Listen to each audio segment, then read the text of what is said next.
Yo, beautiful people, this is Nadir. It's Kev. And yo, we are Games Music Life. So we're back today to review this Out of the Blue project. Your boy Jermaine. Jermaine Cole. Yeah. KOD. Dream Bills Only. Yeah. KOD. You know what I'm saying? Killing our demons. King Kids on Overdose. drugs. Kids on drugs. You picked the moniker. But yo, so it came out the blue, man. It did, man. It did. It came out the blue. We were both kind of surprised that he tweeted it. Cole gets low. Yeah, he does. I don't blame him. Low. I don't think he enjoys being famous. You know what I'm saying? I think he enjoys being successful as a rapper, but I don't think that the fame is really for him. I think you're right about that. I think the fame is not something he's a part of, as far as a fan of. But one thing I will say though, after listening to the album, he's definitely trying to help something. Yeah. He's aware. He's definitely active. He's watching a lot of things that goes on around him. His peers that are in the game. I don't even know if we call them peers now, but the new genre of rapper. Or the community. The community. Yeah, exactly. Yeah. The community around him. So this album came out and exuded that. You'd always wonder with Cole, because I know you were on the fence with him a long time ago, and you probably still are on the fence with him. But I wonder about people who don't really get, because like Cole has a cult following. He does. He has a lot of guys who can, like, people or fans who really, really, really love him. But I always wonder, the people that are on the fence with him who might not be as much of a fan as a real J. Cole fan is, how do they feel about just the music they hear? Because sometimes when I listen to him, and especially on this project, it's like he lulls you to sleep on certain aspects. Now, one thing I do find dope. You had Sleepy Time Cole on this one? I did. And the one thing I do find dope, though, is that he is the producer. Yeah. All the credits go to him rapping, which in the past would get him in trouble because the beats was sound the same. The same thing that Eminem used to get himself in trouble for. Yeah. It wasn't that on this project. I do think he mixed up the beats and everything, but what he did on this album, I gotta call it for what it is, bro. What's up? He made a 444 album with trap beats. Like, he tried to be the voice to his people that we're talking about, his community members. And I get that he's trying to help them. I get, because I just feel like Lil Pump, these other little guys. Lil Pump? Yeah. Get a seat and sit at the table because he's talking to y'all. And that's the thing, as a fan, I'm listening to it and I'm like, he can rap. First of all, Jermaine can rap better than a lot of people. He can rap circles around a lot of guys. Yeah. But when I'm listening to the album, he's trying to give advice to people that I don't think definitely don't care what he's saying. He don't think so? No, I don't think Lil Pump and him are listening to J. Cole and saying like he's giving us some. You know, Lil Pump had been giving J. Cole smoke like his whole career. He did. You know what I'm saying? But what I'm saying though is that he's talking to a lot of those younger rappers or a lot of those guys to telling them to be aware of the game and how it is. Yeah. Now, I do think that the album was pretty decent. I liked it. I enjoyed it.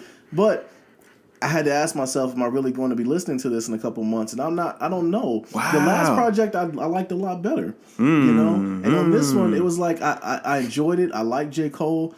But I just think it was a little bit too, I don't know. It's like it's going to go over a lot of people's heads. I feel you on that. Yo, so, you know, for me, like I called J. Cole J. Cole for years. For years. Yeah. And then For Your Eyes Only kind of turned me around. I liked that project a whole lot.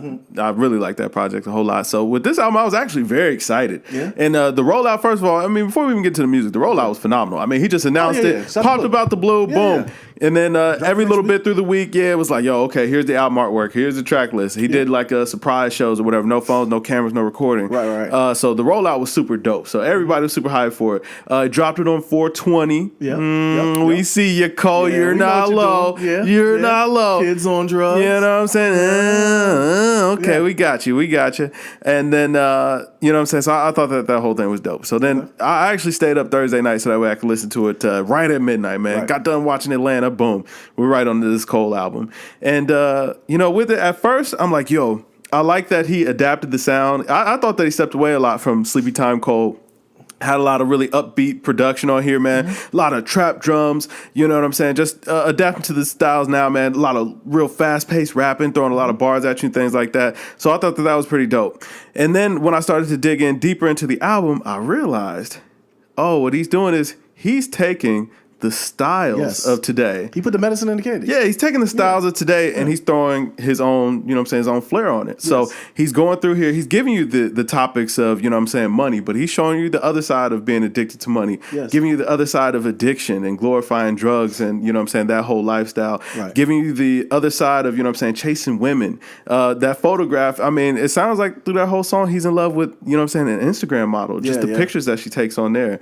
You know what I'm saying, not really knowing who this person really is, man. man. Listening to ATM, listen to how like money can just ruin you and how being fueled by money is just ruining you. You know what I'm saying? 1985. Now he getting a little bit more direct, okay? He letting these little young mumble rappers know what time it is, you know what I'm saying? And I appreciated that. But once I kind of got into what the theme was or kind of what he was trying to do with this project, man, I thought it was brilliant. I thought it was brilliant. He, like you said, he put the medicine in the candy. Really just, you know what I'm saying, taking the styles of today, but showing, more than anything, I felt like he was showing a lot of these young rappers like, yo, you can still do what you're doing and put something behind it, put some meaning behind it, have some substance behind it. He said impact a bunch of times. Yeah, there's no problem with the style. It's more so the content, and you can still put out dope content. You know what I'm saying, without sacrificing the style. It doesn't have to just be jazz rap to be, you know what I'm saying, conscious of what you're saying. Right. You know what I'm saying? So I thought that was super dope. Now, one thing I will say is this album actually made me like For Your Eyes Only even more. Like, I actually went back and started listening to that. First of all, Neighbors is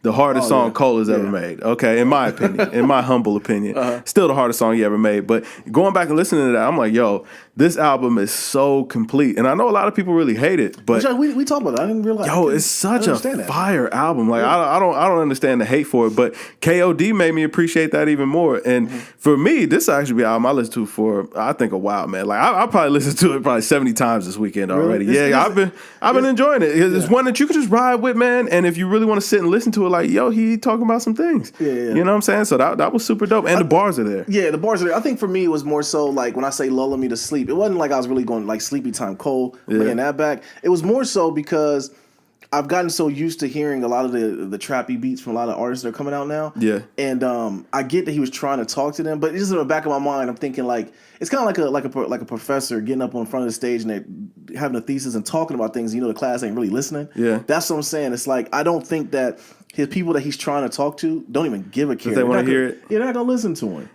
I mean, you know, I think more than anything, it's important to at least have the conversation. Like, I mean, all the things that you can do is put it out there. What the people do with it is what they do with it. You know what I'm saying? But it's important that we have that kind of music still succeeding in the rap game today. Yeah.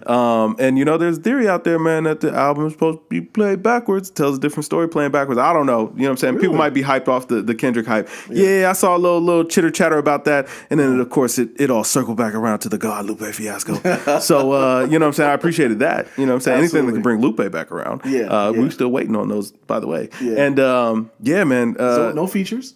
No features to kill Edward, but I mean, we've all pretty much surmised that that's Cole. Yeah. So, you know what I'm saying? Platinum again with no features. Yeah. Hey, doing his thing. And he even talked about that, the first track on there. Like, you know what I'm saying? How about you get some features? How about I don't? Right. You know what I'm saying? I appreciate that. That's an artist stand on his own, too. So, for me, man, I thought this album was banging. Okay. I thought this album was banging. What'd you give it? I rated this album out of 92. Ooh, okay. That's what's up, man. I give it 84. Okay. I give it 84. This is crazy that we're on different sides of the fence when it comes to Cole on this one, though.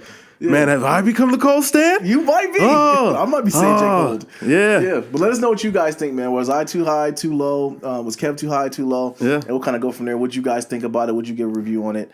And what'd you think the meaning behind it was? I think it's definitely a meaning into it. Yeah. I want to hear what people think the meaning is. I think as we continue to listen to it, man, that it'll go even deeper down the rabbit hole. Because I mean, the three titles I feel like speak to the fact that the body of work is supposed to have a broader meaning. Yeah.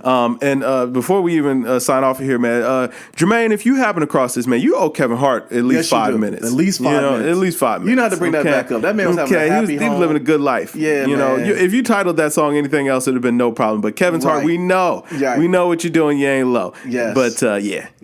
Had to get that on in there. Yeah. That was very foul. I ain't going to say it was foul. But you owe him 5. You owe him 5. At least a Stern talking to. Yeah.